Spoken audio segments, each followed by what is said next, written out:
Bicho, te vas del fútbol al básquet. ¿Cuál es qué es lo que te hace decir me dedico al básquet? Mira, hubieron un par de razones importantes. La primera, estaba en una situación en la cual yo sabía que en el fútbol de golero tenía condiciones, pero en el básquetbol había empezado a jugar ya en el primero. Yo tenía, a los 16 debuté yo en el año 87, y bueno, no solamente estaban las categorías de juveniles donde nos iba bien, salíamos campeón y estaba todo ese bullicio de la gente, sino que aparte ya había empezado a jugar en el primero, habíamos ya ascendido de tercera a segunda, con todo lo que significaba aquel revuelo que se generó, ¿verdad? Porque creo que fue el año que se fusionó Defensor Sporting, quedó un lugar más en cada categoría, nosotros como que en medio de rebote fuimos escalando y quedamos metidos ahí, peleamos una serie de finales con Liverpool y con Colón, y terminamos ascendiendo, y ahí fui de alguna manera protagonista también, porque era joven, pero jugué minutos importantes, y me gustó ese calor de la gente, ¿viste? Sí, lo que tiene, tener la cerca. Ahí está. O sea, no es como en el fútbol, va ganando 5-0, difícil, ahí vas ganando por 10 tantos, no sabés. No sabés. Tiene otra adrenalina. Y está pegado, ¿me entendés? La gente está al lado. Y aparte. Y la gente lo va bajo los tableros. Y estábamos nosotros, me acuerdo que estábamos en cuarta, en quinta. ¿Quién te iba a ver? ¿Te iba a ver tu viejo? ¿Te iba a ver algún amigo, alguna amiguita que tenía ahí en la vuelta? Y después no había más nada. Allá en Zaroldi teníamos las ovejas que cortaban el pasto y después más nada. Eso por un lado, ¿viste? Y por otro lado, yo empecé las inferiores en River y el golero de River era Julio Fuentes. Ajá. En séptima, Julio Fuente, en sexta, Julio Fuente, en quinta, Julio Fuente, y estaba en cuarta y seguía siendo Julio Fuente. Hay una broche de golero y digo, esto es nunca más acá.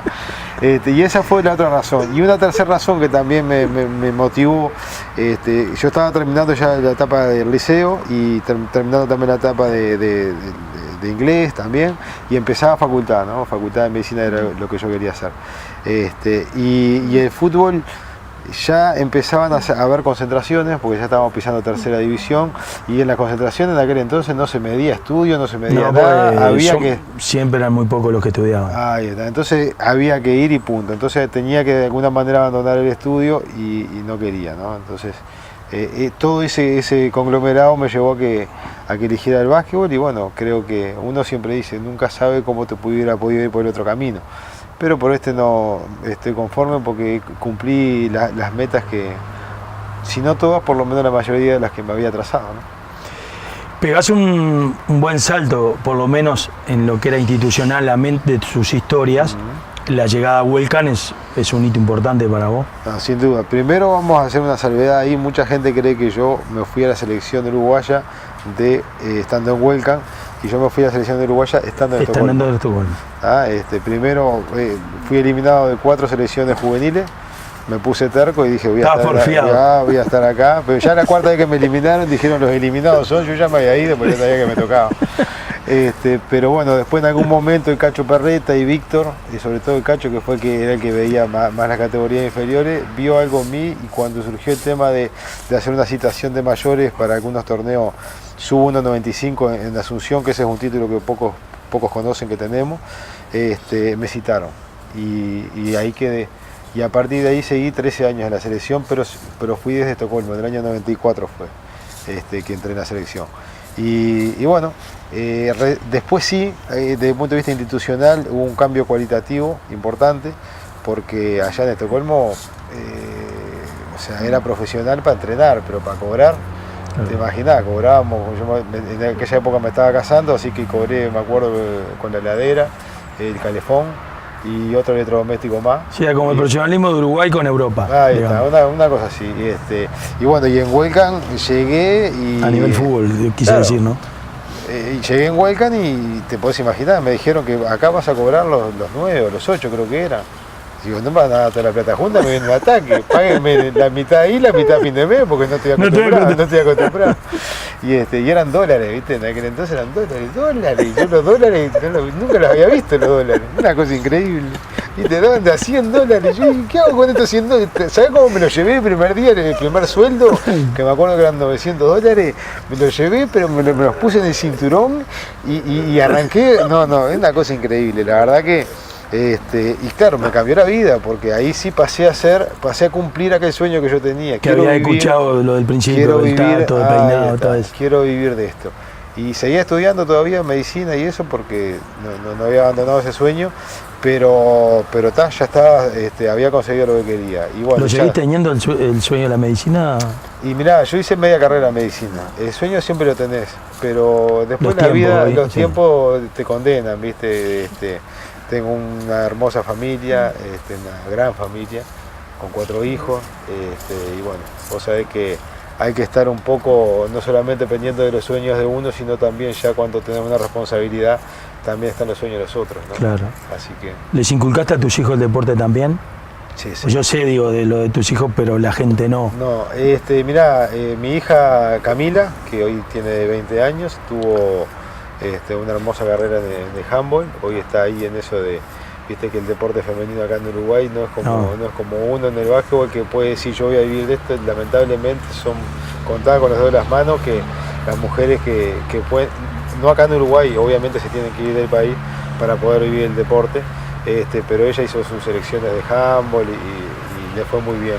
Así que, y bueno, desde chica hizo gimnasia artística, todos los deportes que se te pueden imaginar los hizo ella. Después el Manu, que jugó fútbol hasta hace un par de años, ahora está jugando básquet, ahora está en Bohemio jugando. Estuvo en Defensor de Arquero, ¿no, el Manu? Estuvo, sí, anduvo por ahí, pero después, en el momento en el cual tuvo que hacer la elección, él dijo, no, voy a jugar al básquet. Uno quiere que ellos hagan lo que sienten, ¿verdad? Y yo le digo, bueno, mientras te dediques vos podés hacer lo que quieras, tenés que dedicarte al deporte, tenés una responsabilidad con tus compañeros y contigo mismo, y después estudiar, ¿no? Así que, y él es buen estudiante, así que muy contento por eso.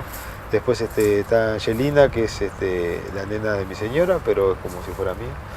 Y ella también le gusta mucho el patín, ya anda de esas cosas, siempre que entrando y saliendo. También el tema del baile, que por suerte va a haber algún bailarín en la familia porque yo estoy chiquito. Y bueno, está buena estudiante también. Y después tenemos la más chica, que es el demonio. La bicha Silvaire, no sé lo que es. Tiene 4 años recién, pero digo, ha incursionado ya en lo que es piscina y eso, pero después todos los otros deportes los hace juntos, pero en casa, en el living de casa. Hace saltos ornamentales, trepa, no, es una cosa increíble. O sea que obviamente va a salir deportista de una u otra forma. Bicho, son muchos años lo que tenés, digamos, de carrera, y dentro de ellos tenés varios títulos también de los que tenés en selección. De los 5 federales que tenés, repasando un poquito lo que hablamos al principio, retrospectivamente, ¿cuál fue el equipo que decís, qué equipo entre Defensor y los 4 que ganaste con Welcome, perdón? ¿Cuál fue el equipo que decís, qué equipo? Mirá, yo creo que es brava esa, ¿no? Como equipo, como nombre, yo creo que el equipo de Welcome, no me acuerdo cuál de los 4, pero el último fue el de los más completos, ¿verdad? En donde teníamos prácticamente la selección, estábamos Siglieski, Pierri, Capalvo, Mazarino. Recuerdo que el equipo de reserva teníamos a Mazarino, que estaba integrando el equipo de reserva porque había un tema de cupos ahí y era una cosa increíble. A veces la reserva jugaba contra... Los suplentes jugaban contra los otros titulares y nos ganaban en las prácticas porque era un equipazo, era una cosa increíble.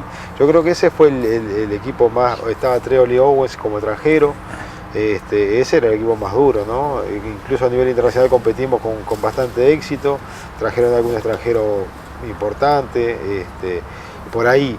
Después el equipo de Defensor, fue un equipo también muy particular, en el cual trajimos, me recuerdo, a Cárdenas y estaba Siglieski, Capalvo también. Sí, bueno, Pedrito Xavier, parte de esa cúpula se fue para ahí. Cuando vino la época del 2002, como que vino aquella crisis importante, como que los jugadores nos disgregamos. Yo me fui incluso una temporadita a Ecuador, y bueno, después volvimos acá a Uruguay. Hice esas 2 temporadas con Defensor Sporting, que salimos campeón del último federal y mejor dicho, de la primera liga y del último federal. Después también me tocó emigrar un poquito a Argentina buscando algún... Gran básquetbol el argentino, ¿no? Sin duda. Peñarol de Mar del Plata. Peñarol de Mar del Plata. Ese fue la cumbre de mi carrera, la viví ahí. En cuanto al profesionalismo en sí. Y en cuanto al nivel que yo desarrollé. O sea, cuando vos saltás a una liga superior, mejorás. si tenés las ganas y tenés la mente abierta, yo creo que ese es el gran problema que tiene nuestro medio, ¿no? Hace jugadores a su medida. ¿Ah? Ahora, si la medida fuera un poquito más alta, los jugadores serían mejores, estoy seguro. ¿Cuántas horas tiene que entrenar un basquetbolista de elite para decir soy de elite? 6 horas. Casi, o sea... Entre 4 y 6 horas. O sea, obviamente vos podés jugar al básquetbol entrenando 2 horas. Esa es la realidad. Hoy en día el 80% de los basquetbolistas en Uruguay dedican 2 horas, 2 horas y media al básquet. Porque no tienen más remedio, porque tienen que hacer la tarea compartida con un trabajo tradicional, porque si no, no alcanza para parar la olla en casa. Sí. Esa es la realidad. ¿No es? En el fútbol los números son diferentes, son en algunos aspectos más grandes y en otros aspectos más grandes, pero en cuanto a la base, ¿verdad? Y no quiere decir por eso mejores, porque no les permite de repente los horarios que tiene el fútbol tener tareas tradicionales, porque nosotros entrenamos de noche. Claro.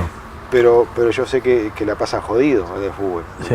Y que después es como una especie, en algún momento, como una especie de picadora humana, ¿no? Cuando termina, o en el medio del proceso, cuando algo no sale bien, se quedan con las manos vacías, ¿no? Y eso es muy triste.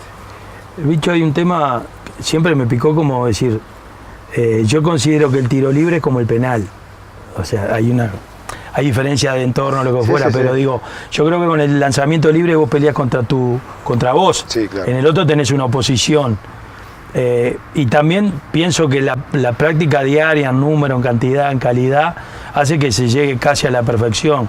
Y uno a veces ves un básquetbol local con un porcentaje de acierto que no es el que ves en una NBA o en una Copa Europa, porque, claro, lo que decís tú, si estás 4 horas tirando, llega un momento que decir, embocarla en el aro debe ser una cosa de hacerle, y tiene que ir, por la repetición y la cantidad de tiempo que le podés dedicar. Sin duda. En el fútbol tenés el arquero delante, por más, capaz que le pegas muy bien donde la entrenaste toda la semana y el arquero llegó y la tapó.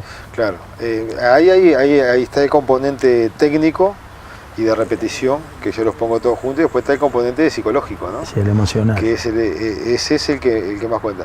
Después hay un tema también de cansancio, ¿no? De repente hay momentos en el partido que los porcentajes varían, porque vos recién empezaste el juego, estás con unas pulsaciones y de repente en un momento del partido en el cual venís con un agotamiento importante, ya cambia. Pero el jugador de elite, cansancio saca técnica. Ahí está, pero el jugador de elite ya sabe cómo cambiar el aire antes de tomar esos lanzamientos, y ahí el componente principal que pasa a jugar ya es el componente psicológico, ¿sabes? Porque de la mecánica y el tiro, un jugador que ya está pasado de los 30 años, tiene miles y miles de tiros arriba y supuestamente ya la parte técnica está corregida, y ahí está, como decís vos, estás vos y el aro, pero ahí donde empieza a pesar el componente psicológico. Y esa es la parte más embromada, ¿no? Tenés 2 tiros libres, errás el primero y el segundo es para empatar, y al principio el aro se ve del tamaño normal, pero para el segundo parece... Y ahí lo vi yo, mirá cómo te llevan los recuerdos, ¿no? Yo tiré 2 tiros libres contra Argentina en la final acá en Uruguay, y el segundo tiro libre era muy importante. El primero lo erré y el segundo tiro libre cambiaba sustancialmente. Y el estadio tenía 12.000 o 13.500 personas y la capacidad era de 12.000, imagínate, no cabía un alma ahí adentro. Y ahí sentís el peso de la responsabilidad sobre vos. Está todo el mundo mirándote. Además, sos vos. Sos vos, y como decís vos, el tema de golero, eso importa, claro, porque acá si vos fallás, la culpa es tuya. Olvídate, ¿entendés? Sí. En el penal de última. La sacó, bueno, me la sacó. El piso estaba. Viste que después acomodan, cuando agarran el penal acomodan los patos porque justo un pato se le corrió, pero por lo menos le pueden echar la culpa a alguien. Acá no le pueden echar la culpa a nadie. Y está, pero se le agarró chiquitito, ¿viste? Y ahí, bueno, está, por suerte entró. Pero después, con el correr de los años, uno aprende a manejar también esos aspectos psicológicos, y vos después vivís todo ese fragor del costado, como si fuera, yo siempre digo, esos minutos decisivos, ese tiro libre decisivo, vos lo vivís como si estuvieras en un juego de play, en donde vos ves toda esa multitud atrás que se mueve, pero no los ves, ¿entendés? Son cosas que se mueven, no los escuchás. Estás encapsulado. Bueno, vos has vivido esa sensación. Y tenés que mantenerlo así. Si vos te pones a pensar el tiro libre, ahí es donde lo erraste. Si vos decís, bueno, este tiro libre es importante, o mirás la tribuna, o sentís la tribuna, ahí seguramente erras el tiro libre. Y esa es la historia del tiro libre, para mí. Gente, venimos en unos instantes con esta historia de vida que es el Bicho Silveira en el básquet. Ya venimos.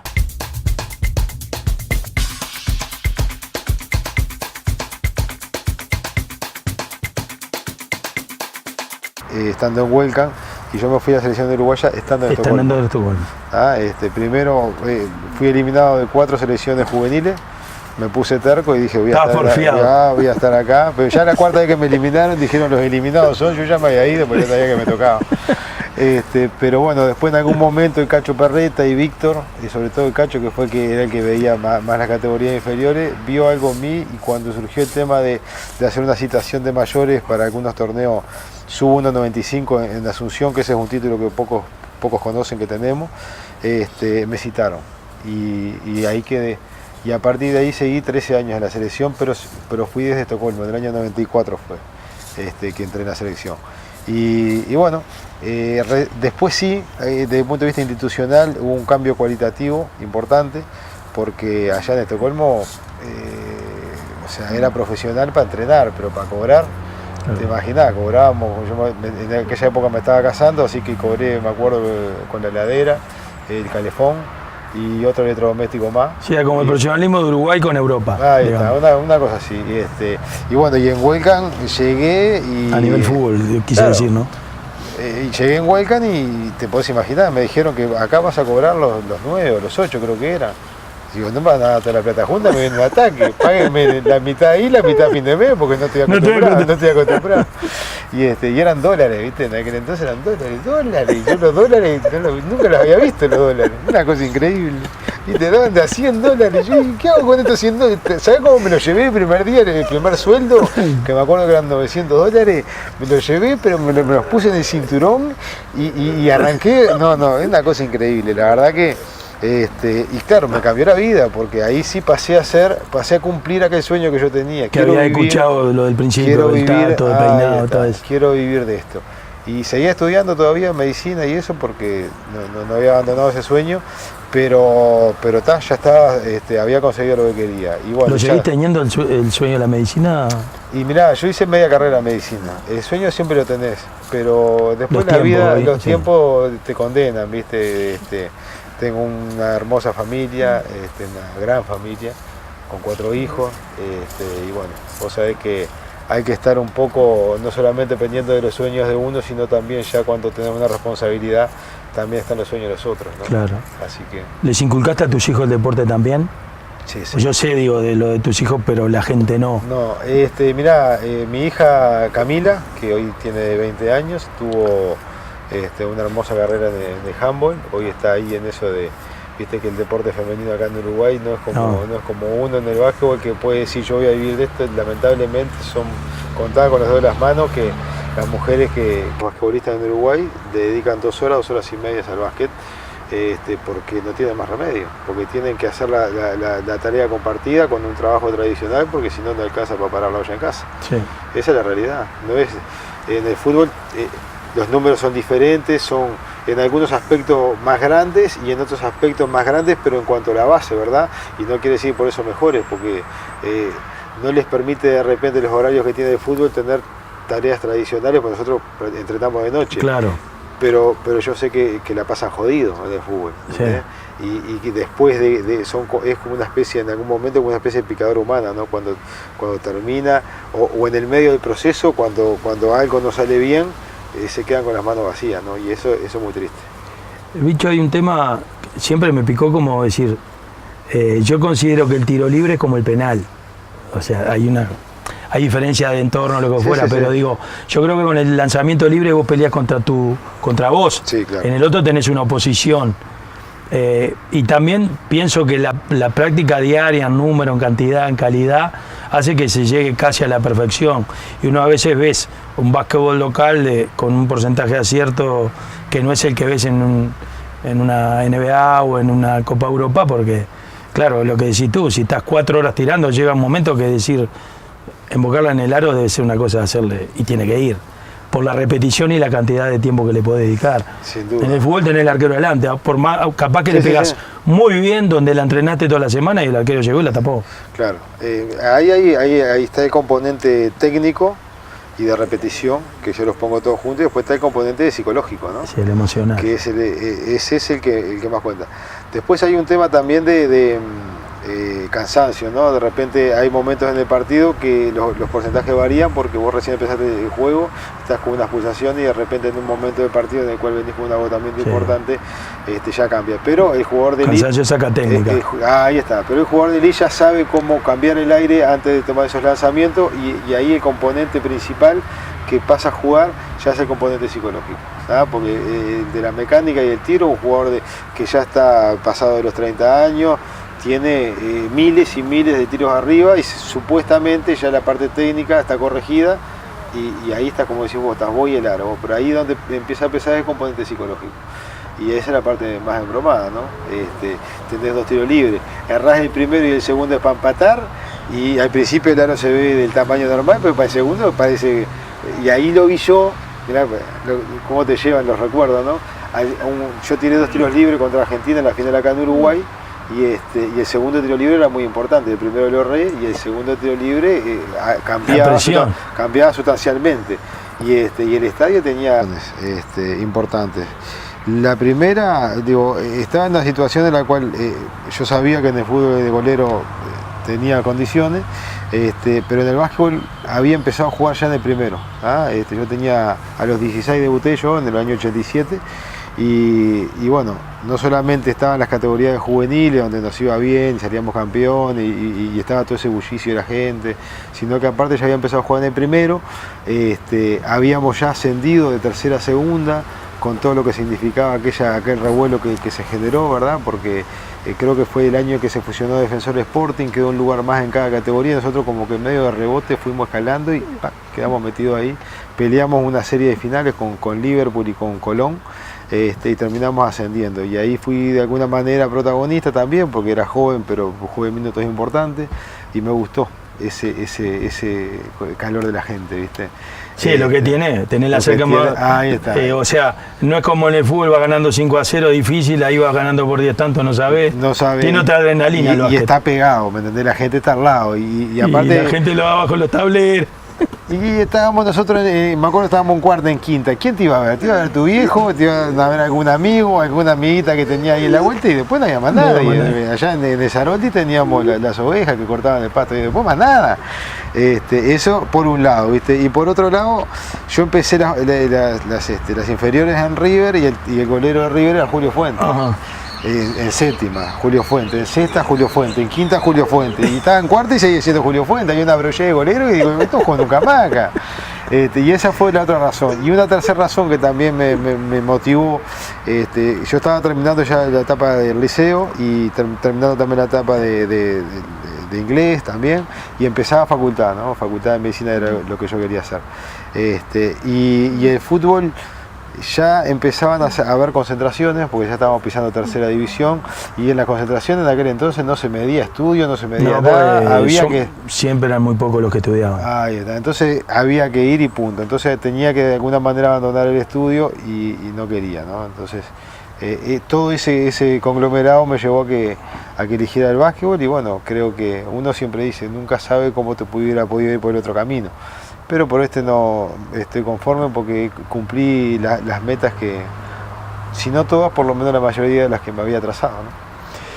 Pegás un buen salto, por lo menos en lo que era institucionalmente de sus historias. La llegada a Huelcan es un hito importante para vos. No, sin duda. Primero vamos a hacer una salvedad ahí. Mucha gente cree que yo me fui a la selección uruguaya estando en Huelcan, y yo me fui a la selección de Uruguaya estando en Estocolmo. Primero fui eliminado de 4 selecciones juveniles. Hay diferencia de entorno, lo que fuera, pero digo, yo creo que con el lanzamiento libre vos peleas contra vos. Sí, claro. En el otro tenés una oposición.